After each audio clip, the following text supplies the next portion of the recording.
আসসালামু আলাইকুম, ফারজানা ইয়াসমিন স্বাগত জানাচ্ছি এনটিভির রাতের খবরে। ক্রাউন সিমেন্ট শিরোনাম দেখছিলেন, এবারে পুরো খবর। প্রধান উপদেষ্টার সাথে বৈঠকে রাজনৈতিক দলগুলোর পক্ষ থেকে নির্বাচনী ব্যবস্থা সহ রাষ্ট্রীয় বিভিন্ন প্রতিষ্ঠানের সংস্কারের প্রস্তাব দেওয়া হয়েছে। একই সাথে সংসদ নির্বাচন সহ সকল পর্যায়ের নির্বাচনের একটি সম্ভাব্য তারিখ ঘোষণার দাবিও জানানো হয়। আওয়ামী লীগের নিবন্ধন বাতিলেরও দাবি উঠেছে। তবে প্রধান উপদেষ্টা বলেছেন, রাজনৈতিক দলগুলোর প্রস্তাবনা এবং জাতীয় ঐক্যের ভিত্তিতে রাষ্ট্র সংস্কার ও নির্বাচনের রূপরেখা দেওয়া হবে। রিপোর্ট করছেন হাসান জাবেদ। অন্তর্বর্তী সরকারের প্রধান উপদেষ্টা ডক্টর মোহাম্মদ ইউনূসের সরকারি বাসভবন যমুনায় রাজনৈতিক দলগুলোর সাথে বৈঠক অনুষ্ঠিত হয়। বৈঠকে বেশ কয়েকজন উপদেষ্টা উপস্থিত ছিলেন। কর্নেল অবসরপ্রাপ্ত অলি আহমেদের নেতৃত্বে এলডিপির প্রতিনিধি দল পরিচ্ছন্ন দুর্নীতিমুক্ত বাংলাদেশ গড়ার লক্ষ্যে তাদের ৮৩ দফা প্রস্তাবনা উপস্থাপন করেন। আওয়ামী লীগের ব্যাপারে আমরা বলেছি, নিবন্ধন তাদেরটা কেন বাতিল হবে না? একটা নির্দিষ্ট সময় আপনারা যদি অ্যানাউন্স করে দেন কি ৯ মাস পরে নির্বাচন হবে, কিন্তু নির্বাচন তো হইতে হবে যত তাড়াতাড়ি সম্ভব। অন্তর্বর্তীকালীন সরকারের জন্য ভালো, রাজনৈতিক দলের জন্য ভালো, দেশের জন্য ভালো। তবে সংস্কার করার পূর্বে কোনো নির্বাচন হওয়া কোনো অবস্থাতে বাঞ্ছনীয় না। ডক্টর কামাল হোসেনের নেতৃত্বে গণফোরামের প্রতিনিধি দলও তাদের প্রস্তাবনা পেশ করেন। মাননীয় প্রধান উপদেষ্টার কাছে বলেছি যে আপনি অবশ্যই এই সংবিধানে তত্ত্বাবধায়ক সরকার ব্যবস্থা পুনঃপ্রতিষ্ঠার উদ্যোগ নেবেন। প্রধানমন্ত্রী এবং রাষ্ট্রপতির মধ্যে ক্ষমতার ভারসাম্য এটা বজায় রাখতে হবে। খেলাফত মজলিস, বাংলাদেশ খেলাফত মজলিস, ইসলামী আন্দোলন বাংলাদেশ, জমিয়াতে উলামে ইসলাম, বাংলাদেশ খেলাফত আন্দোলন ও নেজামী ইসলামের প্রতিনিধিরা একসাথে বৈঠকে অংশ নেন। এ সময় বেশ কিছু সংস্কার প্রস্তাব তুলে ধরা হয়। শেখ হাসিনার বিরুদ্ধে একাধিক হত্যা মামলা হয়েছে, তিনি একজন আসামি, তাকে বাংলাদেশে তাকে আইনের আওতায় আইনে বিচার ব্যবস্থা করে। বিগত এই ফ্যাসিস্ট সরকার যে প্রহসনমূলক যে নির্বাচন এবং এই নির্বাচনগুলো উঠে নেওয়ার ব্যাপারে যারা নাকি প্রশাসনের দায়িত্ব পালন করেছে, কমিশন গঠনের মাধ্যমে এই অন্যায়কারীদের চিহ্নিত করে তাদের শাস্তির ব্যবস্থা করা। নির্বাচন ব্যবস্থার সংস্কার, নির্বাচন কমিশন সহ ঢেলে সাজিয়ে আবার নতুন করে যেন একটি নিরপেক্ষ অন্তর্ভুক্তিমূলক নির্বাচনের ব্যবস্থা করা যায়। সাফা থেকে শুরু করে পর্যন্ত যেগুলো বিদ্বেষপূর্ণ রাজনৈতিক মামলাগুলো প্রত্যাহার করতে হবে। সর্বশেষ জাতীয় পার্টি বৈঠকে অংশ নেয়। নেতৃত্ব দেন দলটির চেয়ারম্যান জিএম কাদের। বৈঠকে তারাও বেশ কিছু সংস্কার প্রস্তাব দেন। বিচার বিভাগের যেটা রিফর্ম করা, বিশেষ করে উচ্চ আদালতের, সেটা আমরা বলেছি একই ব্যক্তি যাতে সংসদ নেতা এবং প্রধানমন্ত্রী না হন, এবং একই ব্যক্তি যাতে দুইবারের বেশি প্রধানমন্ত্রী না হতে পারেন। বৈঠক শেষে সাংবাদিকদের ব্রিফিং করেন প্রধান উপদেষ্টার প্রেস সচিব ও বিশেষ সহকারী। নির্বাচনী রূপরেখার বিষয়ে রাজনৈতিক দলগুলোকে প্রধান উপদেষ্টা কি বলেছেন তাও জানান তারা। মাননীয় প্রধান উপদেষ্টা ওনাদের বক্তব্য শুনেছেন এবং ওনাদের কাছ থেকে একটা আশাবাদ উনি শুনতে পেয়েছেন, এবং ওনারা মাননীয় উপদেষ্টাও আশাবাদ ব্যক্ত করেছেন যে সবার সাথে মিলে সবগুলো রাজনৈতিক সংগঠন এবং রাজনৈতিক প্ল্যাটফর্মকে সাথে নিয়ে উনি বাংলাদেশের আগামীর যেই রাষ্ট্র সংস্কার এবং এর রূপরেখা উনি খুব শীঘ্রই উপস্থাপন করবেন। বৈঠকে রাষ্ট্র সংস্কার এবং নির্বাচন আয়োজনে সব দলই যৌক্তিক সময় দেওয়ার বিষয়ে একমত পোষণ করেন। প্রাতিষ্ঠানিক সংস্কারগুলো কি রকম। Hasan Javed, NTV news, Dhaka. ছাত্র জনতার বিজয়কে নস্যাৎ করার ষড়যন্ত্র চলছে উল্লেখ করে বিএনপি মহাসচিব মির্জা ফখরুল ইসলাম আলমগীর বলেছেন, সবাইকে রুখে দাঁড়াতে হবে। তিনি বলেন, অন্তর্বর্তীকালীন সরকারকে সময় দিতে হবে এবং সুষ্ঠু নির্বাচনের মধ্য দিয়ে যৌক্তিক সময়ের মধ্যে ফিরতে হবে গণতন্ত্রে। কুমিল্লার লালমায়ে বন্যার্তদের মাঝে ত্রাণ বিতরণের সময় এসব কথা বলেন মির্জা ফখরুল। রনি রায়হানের ক্যামেরায় বিস্তারিত হাসান মাহমুদের রিপোর্টে। বানের জলে চরম দুর্ভোগে দেশের উত্তর দক্ষিণের জনপদ। পানি নামতে শুরু করেছে, যতই নামছে জল ততই স্পষ্ট হচ্ছে ক্ষতি আর দুঃখের হিসেব। এমনতর পরিস্থিতিতে কুমিল্লার বন্যা দুর্গত অঞ্চলে বিএনপির পক্ষ থেকে ত্রাণ বিতরণ করলেন দলের মহাসচিব। লালমাই উপজেলার ভুসচি এলাকার ছোট শরীফপুর উচ্চ বিদ্যালয় মাঠে জড়ো হওয়া বানভাসীদের ত্রাণ তুলে দিয়ে মির্জা ফখরুল বলেন, ছাত্র জনতার বিজয়কে নস্যাৎ করার অপকৌশল চলছে। নতুন সরকার মাত্র 20-22 দিন বয়স হয়েছে, একে আমাদের সময় দিতে হবে যে সে যেন একটা সুষ্ঠু নির্বাচন করার মতো পরিবেশ তৈরি করতে পারে, তাই না? আগে ভাগে বেশি কথা বলা ঠিক হবে না। সমস্ত রাজনৈতিক দলগুলোর সঙ্গে আলোচনা করে আমরা গিয়েছিলাম, আমরা বলেছি যে আলোচনা করে বসে সকলে যা চায় মানুষ সেইভাবে একটা নির্বাচনের ব্যবস্থা করতে হবে, কিন্তু দ্রুত তার সঙ্গে জনগণের যে দাবি, জনগণের প্রতিনিধির হাতে ক্ষমতা তুলে দিতে হবে, জনগণের সরকারের হাতে ক্ষমতা দিতে হবে। এছাড়াও নাঙ্গলকোট ও কুমিল্লা সদরের কয়েকটি অঞ্চলে ত্রাণ বিতরণ করেন বিএনপি মহাসচিব। বলেন, অন্তর্বর্তী সরকারকে সময় দিতে হবে আর নির্বাচনের মধ্য দিয়ে ফিরে যেতে হবে গণতন্ত্রে।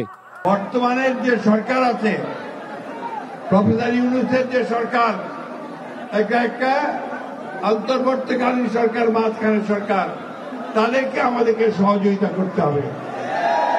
সমস্ত রাজনৈতিক দলগুলোকে ঐক্যবদ্ধ হতে হবে, ঐক্যবদ্ধ হয়ে এই স্বাধীনতাকে সুসংগত করতে হবে। অনেকেই এখন অনেক রকম মনে করতে বোধ একেবারেই স্বাধীন হয়ে গেছি, এখন যা খুশি তাই করতে পারি আমি, না। বানভাসীদের ত্রাণ দিয়ে মির্জা ফখরুল ইসলাম আলমগীর বললেন, সমাজের যারা উচ্চবিত্ত এবং সামর্থ্যবান তাদের সবারই এগিয়ে আসা উচিত বন্যার্ত মানুষের সহায়তায়। Hasan Mahmud, NTV news, Nangalkot, Comilla. বাংলাদেশের পলাতক সাবেক প্রধানমন্ত্রী শেখ হাসিনাকে ভারতের কাছে ফেরত চাওয়া হতে পারে বলে জানিয়েছেন অন্তর্বর্তী সরকারের পররাষ্ট্র উপদেষ্টা তৌহিদ হোসেন। আজ বার্তা সংস্থা রয়টার্সকে একথা জানান ডক্টর ইউনূস সরকারের এই উপদেষ্টা। তার মতে, যেহেতু হাসিনার বিরুদ্ধে অনেক মামলা হয়েছে, তাই তাকে বিচারের মুখোমুখি করতে ফেরত চাওয়া হতে পারে। তবে এক্ষেত্রে স্বরাষ্ট্র মন্ত্রণালয় এবং আইন মন্ত্রণালয় থেকে হাসিনাকে ফেরত চাইতে অনুরোধ আসতে পারে বলেও জানান তিনি। হাসিনাকে ফেরত চাইলে ভারত বিব্রতকর পরিস্থিতিতে পড়বে বলেও মন্তব্য করেন তৌহিদ হোসেন। নিজ স্বার্থ বজায় রেখে বাংলাদেশ পৃথিবীর সব দেশের সঙ্গে বন্ধুত্বপূর্ণ সম্পর্ক গড়তে চায় বলেও জানান পররাষ্ট্র উপদেষ্টা। গুমের জন্য দায়ীদের বিরুদ্ধে ব্যবস্থা নিতে সরকার দৃঢ় প্রতিজ্ঞ বলে জানিয়েছেন আইন উপদেষ্টা ডক্টর আসিফ নজরুল। বিকেলে জাতীয় জাদুঘরের নলিনীকান্ত ভট্টশালী প্রদর্শনী গ্যালারিতে চিত্র প্রদর্শনী গুম, জান ও জবান পরিদর্শন শেষে এনটিভিকে তিনি একথা বলেন। জানান, ছাত্র তরুণদের ত্যাগের ফলে সবাই এখন ভয়হীনভাবে থাকতে পারছে। বাংলাদেশে যেন আর কখনো গুমের সংস্কৃতি ফিরে না আসে সেই আশাবাদ ব্যক্ত করেন। মায়ের ডাকের আয়োজনে প্রদর্শনীটি আগামী 6 সেপ্টেম্বর পর্যন্ত চলবে। ছাত্ররা কত বড় স্যাক্রিফাইস করে আমাদের এই দিনটাকে নিয়ে এসেছে, যে আমরা এখন গুমের ভয় করি না, আমরা মানুষকে আরও সচেতন করার জন্য প্রদর্শনী আয়োজন করতে পারি। বাংলাদেশে যেন কোনোদিন আর ভয়ের দিন ফেরত না আসে, আতঙ্কের দিন যেন ফেরত না আসে। এবং আমরা আমাদের সরকারের পক্ষ থেকে আমরা দৃঢ় প্রতিজ্ঞ, এসবের জন্য যারা দায়ী আছে আমরা সর্বাত্মকভাবে চেষ্টা করব তাদেরকে আইনের আওতায় আনার জন্য। রাষ্ট্র মেরামতের জন্য নতুন সংবিধান তৈরির তাগিদ দিয়েছেন নাগরিক সমাজের প্রতিনিধিরা। তবে জাতীয় নির্বাচনের আগে গণপরিষদ গঠন করে এই সংবিধান প্রণয়ন করা হবে নাকি নির্বাচিত নতুন সংসদ করবে তা নিয়ে ভিন্ন ভিন্ন মত দিয়েছেন তারা। সেন্টার ফর গভর্নেন্স স্টাডিজ আয়োজিত সেমিনারে এসব মতামত উঠে আসে। ইমরুল হাসানের রিপোর্ট। 5ই আগস্ট রাজনৈতিক পালাবদলের পর আবারও আলোচনায় সংস্কার ইস্যু। বক্তারা বলেন, 11 সরকারের আমলে এই উদ্যোগ নেওয়া হলেও তা আলোর মুখ দেখেনি। তাই এবার সংস্কার নয়, পুনর্গঠন করতে হবে। স্বৈরতন্ত্র ঠেকাতে ও ক্ষমতার ভারসাম্য আনতে সাংবিধানিক কাঠামো পরিবর্তনের কথা বলেন তারা। গত 15 বছরে এক ধরনের একনায়কত্ব আমরা লক্ষ্য করেছি, সেটা ব্যক্তিকেন্দ্রিক একনায়কত্ব হলো, তার মধ্যে সেগুলো করা হয়েছে সংবিধানের আড়ালেই। সাবেক স্বৈরাচারী সরকারের প্রধান শেখ হাসিনার বাইরে যদি আরেকজন আসেন, সংবিধান এই অবস্থায় থাকলে তার হাতেই ক্ষমতার কেন্দ্রীভূতকরণ কোনো অবস্থায় আসলে বন্ধ করা যাবে না। আমি সংশোধন শব্দটার পক্ষে নই, কেননা আমার কাছে মনে হয়েছে যে সংবিধানে যে পরিস্থিতি তৈরি হয়েছে তাতে ব্যান্ডেড দিয়ে কোনো কাজ হবে না, এটা পুনর্লিখন ছাড়া কোনো রকম উপায় নেই। তবে অন্তর্বর্তী সরকারের সাংবিধানিক কাঠামো পরিবর্তনের এখতিয়ার আছে কিনা তা নিয়ে ভিন্ন ভিন্ন মত দেন নাগরিক সমাজের প্রতিনিধিরা। পঞ্চদশ সংশোধনী বাতিলের মাধ্যমে কিংবা এটাকে স্টে দেওয়ার মাধ্যমে আমাদের যে 142 ধারার 142 অনুচ্ছেদের যে গণভোটের যে বিধান সেটা ফিরে আসবে এবং সেই গণভোটের বিধান এই কাজে লাগিয়ে বোধহয় অনেক কিছুই করা সম্ভবপর হবে। আদালত আইনের ব্যাখ্যা করবে, সংবিধানের ব্যাখ্যা করবে। আদালত সংবিধান সংশোধন করতে পারে না। সংবিধান আইন বা সংবিধান সংশোধন করতে হবে পার্লামেন্টের দ্বারা। পার্লামেন্টের কোনো দায়িত্ব বা ক্ষমতা থাকবার উচিত নয় সংবিধান লেখার। যিনি সংবিধান রচনা করেন তিনি যদি তা বাস্তবায়নের দায়িত্বে থাকেন, কনফ্লিক্ট অফ ইন্টারেস্ট হয়। একটা নতুন কনস্টিটিউয়েন্ট অ্যাসেম্বলি করে একটা নতুন কনস্টিটিউশন তৈরি করে যেটা জনগণের সামনে তুলে ধরা। তবে যে পরিবর্তনই হোক তা জন আকাঙ্ক্ষার ভিত্তিতে হতে হবে বলে মনে করেন অনেকে। 1971 পিপলস উইলকে আমি কিভাবে 24-এর পিপলস উইলের সাথে কানেক্ট করব সেই রাজনৈতিক প্রস্তাবনাও আমাদের থাকতে হবে এবং ওই রাজনৈতিক প্রস্তাবনাটাকেই কনস্টিটিউশনে ট্রান্সলেটেড করতে হবে। নতুন করে যখন কিছু লেখা হয় সেখানে যদি আসলে সবাইকে নিয়ে যদি না করা হয়, একপেশে ভাবে যদি করা হয়, ওটা কিন্তু টিকে না। সো এখন যেটা বানাবেন নতুন শব্দ, এটা উল্টে দেবে আর কেউ। আরো 15-20 বছর পর আরেকটি আন্দোলন হবে, রেভলিউশন হবে, চেঞ্জ হবে। আমাদের এই রেভলিউশনে আসতে 30-35 বছর লাগলো, আরো 20-25 বছর পরে কিছু হতে পারে, আরো আগে হতে পারে। 71 থেকে 24-এর যাত্রাপথে যে বাধা বিপত্তি গুলো সামনে এসে আমি বিশ্বাস করি যে এই সংলাপের মধ্য দিয়ে এই ডেমোক্রেসিক গণতান্ত্রিক পুনর্গঠনের দিকে আমরা আগাতে থাকব। রাষ্ট্র সংস্কারে অন্তর্বর্তীকালীন সরকারের একটি সুনির্দিষ্ট রূপরেখা দেওয়া উচিত এবং তা নিয়ে সব পক্ষের সাথে আলোচনায় বসার দাবি উঠে আসে সেমিনারে। Imrul Hasan, NTV news, Dhaka. BNP ভারপ্রাপ্ত চেয়ারম্যান তারেক রহমান বলেছেন, বাংলাদেশের জনগণই ঠিক করবেন আগামীতে কারা সরকার গঠন করবে। তৃণমূল নেতাকর্মীদের সাথে ধারাবাহিক মতবিনিময়ের তৃতীয় দিনে আজ ময়মনসিংহ ও সিলেট বিভাগের নেতাকর্মীদের সাথে মতবিনিময়কালে তিনি মন্তব্য করেন। বলেন, স্বৈরাচার পতন গণতন্ত্রকামী জনগণের দীর্ঘ আন্দোলনের বিজয় হয়েছে। নেতাকর্মীদের সতর্ক করে বলেন, নিকট অতীতে স্বৈরাচার ছিল দৃশ্যমান গণনিপীড়নকারী, আর এখন স্বৈরাচারের দোসররা অদৃশ্য শক্তিরূপে জনতার বিজয়কে প্রশ্নবিদ্ধ করার ষড়যন্ত্র চালিয়ে যাচ্ছে। এই ষড়যন্ত্র মোকাবেলায় তৃণমূল নেতাকর্মীদের সতর্ক থাকার নির্দেশনা দেন তারেক রহমান। ছাত্র জনতার অভ্যুত্থানের পর অন্তর্বর্তীকালীন সরকার দ্রুত জাতীয় নির্বাচন আয়োজন করবে এমনটা প্রত্যাশা করছে বিএনপি। সুষ্ঠু ও গ্রহণযোগ্য নির্বাচনের জন্য যৌক্তিক সময় দিতে চায় দলটি। সংবিধান সংশোধন, প্রশাসনিক ও বিচার বিভাগের সংস্কার করবে ডক্টর ইউনূসের অন্তর্বর্তীকালীন সরকার, এমন প্রত্যাশাও বিএনপির। অন্তর্বর্তী সরকার চাইলে বিএনপি ঘোষিত রূপরেখা অনুযায়ী সংস্কার কার্যক্রম চালাতে পারে বলে এনটিভির সাথে একান্ত সাক্ষাৎকারে এসব কথা বলেন গুমের শিকার দলটির স্থায়ী কমিটির সদস্য সালাউদ্দিন আহমেদ। জামাল হোসেন ও ইউনুস আলীর ক্যামেরায় আরও জানাচ্ছেন শফিক শাহীন। প্রায় সব উপজেলায় এবং বিএনপি যুগ্ম মহাসচিব সালাউদ্দিন আহমেদ 2015 সালের 10 মার্চ উত্তরার একটি বাসা থেকে গুমের শিকার হন। 61 দিন আয়না ঘরে বন্দি রাখার পর ভারতের শিলং সীমান্তের ওপারে ঠেলে দেয় আইনশৃঙ্খলা রক্ষাকারী বাহিনী। অবৈধ অনুপ্রবেশের দায়ে সেদেশে নিরাপত্তা হেফাজতে থাকতে হয়েছে সালাউদ্দিন আহমেদকে। দলের কাউন্সিলে সালাউদ্দিনকে স্থায়ী কমিটির সদস্য নির্বাচন করা হয়। ছাত্র জনতার গণ অভ্যুত্থানের মুখে ভারতে পালিয়ে যায় স্বৈরাচার শেখ হাসিনা। দীর্ঘ 10 বছরের মাথায় দেশে ফেরেন সালাউদ্দিন আহমেদ। একান্ত সাক্ষাৎকারে নিজের ও দলের আগামী ভাবনা তুলে ধরেন এনটিভির কাছে। আমরা একটি প্রকৃত গণতান্ত্রিক রাষ্ট্র বিনির্মাণের জন্য যে সকল সাংবিধানিক সংস্কার প্রয়োজন, গণতান্ত্রিক প্রতিষ্ঠানসমূহের সংস্কার প্রয়োজন, বিচার বিভাগ, আইন বিভাগ, প্রশাসন, সকল প্রতিষ্ঠান, এমনকি এর বাইরে গণমাধ্যম সহ সকল কিছুই কেমন কুক্ষিগত হয়ে গেছিল, রাজনীতিকরণ হয়ে গেছিল। এগুলোকে উন্মুক্ত করতে হবে। সালাউদ্দিন আহমেদ মনে করেন, অন্তর্বর্তীকালীন সরকারের অগ্রাধিকার হওয়া উচিত প্রশাসনিক ও অর্থনৈতিক খাতের সংস্কার। তারা চাইলে বিএনপি ঘোষিত রাষ্ট্র সংস্কারের রূপরেখা নিয়েও কাজ করতে পারে। যে সংস্কারগুলো জনগণের জন্য প্রকৃত স্বাধীনতা নিশ্চিত করবে, সেই সংস্কারগুলো আমাদেরকে গ্রহণ করতে হবে।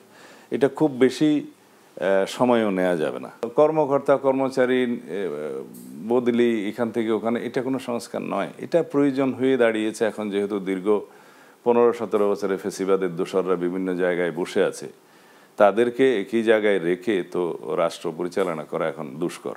পাশাপাশি নির্বাচনী ব্যবস্থার সংস্কারের পথেও হাঁটতে হবে অন্তর্বর্তীকালীন সরকারকে। দ্রুত সময়ের মধ্যে নির্বাচনের দাবি জানান বিএনপির এই নেতা।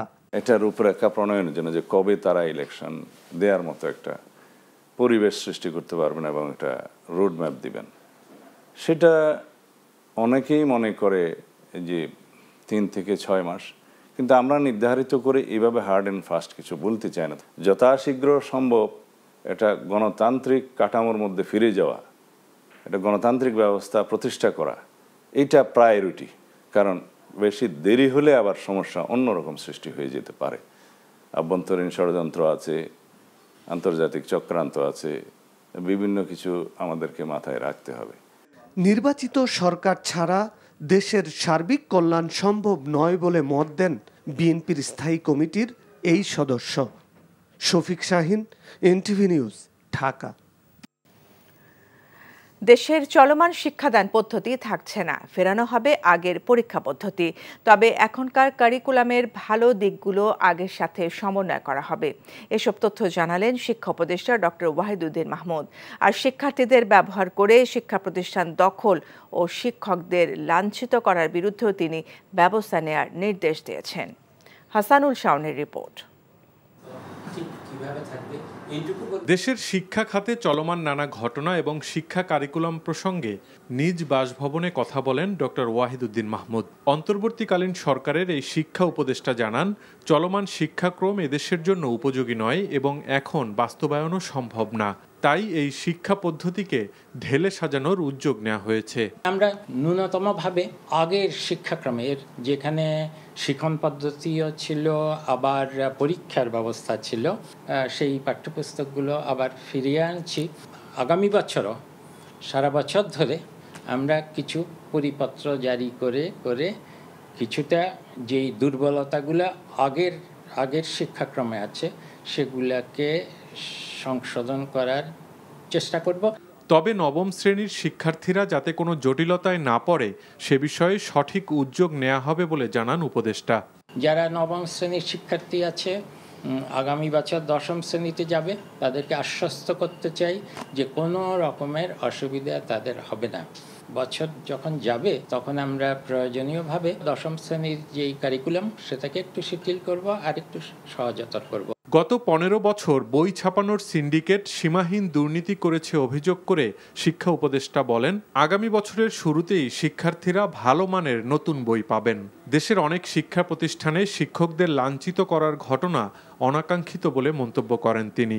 শিক্ষকরা অপমানিত ও লাঞ্ছিত হচ্ছেন, তাদের তালিকা তৈরি করা হচ্ছে, জোর করে তাদেরকে পদত্যাগে বাধ্য করা হচ্ছে।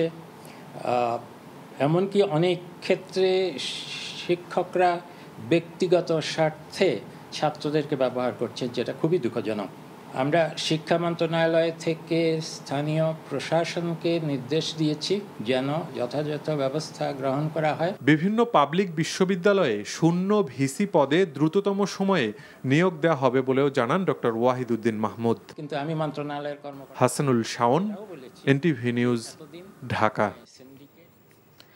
সরকারি কর্মকর্তাদের বেতন ভাতা বর্তমান সময়ে কমপক্ষে 20,000 টাকা থেকে শুরু হওয়া প্রয়োজন বলে মন্তব্য করেছেন গণ অধিকার পরিষদের সভাপতি নুরুল হক নূর। দুপুরে জাতীয় প্রেস ক্লাবে বাংলাদেশ প্রশাসনিক কর্মকর্তা বাস্তবায়ন ঐক্য পরিষদের উদ্যোগে প্রজাতন্ত্রের কর্মচারীদের পদবি ও বেতন বৈষম্য নিরসন এবং বৈষম্য মুক্ত নবম পে কমিশন গঠন শীর্ষক আলোচনায় এ মন্তব্য করেন তিনি। বলেন, গত 10 বছর যে হারে নিত্য প্রয়োজনীয় জিনিসের দাম বেড়েছে সে তুলনায় বেতন বাড়েনি। সাবেক ডাকসু ভিপি আরও বলেন, ঢাকা মেডিকেল কলেজ হাসপাতালে অতিরিক্ত রোগীর চাপ এড়াতে বিভাগীয় জেলাগুলোতে এমন আরও অন্তত 10টি হাসপাতাল প্রয়োজন। এ সময় অনুষ্ঠানে উপস্থিত বক্তারা বেতন বৈষম্য দূর করে গ্রেড ভিত্তিতে বেতন বৃদ্ধির দাবি জানান।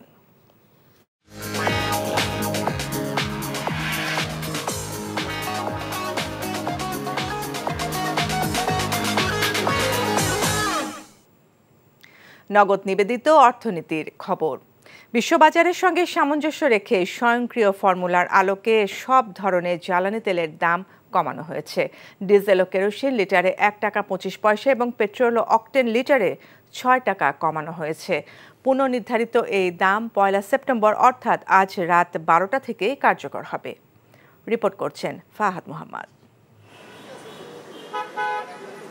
চলতি বছরের মার্চ থেকে বিশ্ববাজারের সঙ্গে সামঞ্জস্য রেখে স্বয়ংক্রিয় ফর্মুলার আলোকে প্রতি মাসে জ্বালানি তেলের মূল্য সমন্বয় করা হয়েছিল। তারই ধারাবাহিকতায় তেলের নতুন দাম নির্ধারণ করা হয়েছে বলে জানান অন্তর্বর্তী সরকারের বিদ্যুৎ, জ্বালানি ও খনিজ সম্পদ উপদেষ্টা ফাউজুল কবির খান। শনিবার খুলনার খালিশপুরে নির্মাণাধীন Rupsha 800 megawatt combined cycle power plant প্রকল্প পরিদর্শন শেষে তিনি এই কথা জানান। পেট্রোল ও অকটেনের দাম লিটারে 6 টাকা কমিয়ে 121 এবং 125 টাকা নির্ধারণ করা হয়েছে। একই সাথে ডিজেল ও কেরোসিনের দাম লিটারে 1 টাকা 25 পয়সা কমিয়ে 105 টাকা 50 পয়সা নির্ধারণ করা হয়েছে। ডিজেলের দাম 106 টাকা 75 পয়সা থেকে 105 টাকা 50 পয়সা, মানে 1 টাকা 25 পয়সা পার লিটারে কমাচ্ছে। অকটেনের দাম 131 টাকা থেকে 125 টাকা, মানে 6 টাকা কমাচ্ছে।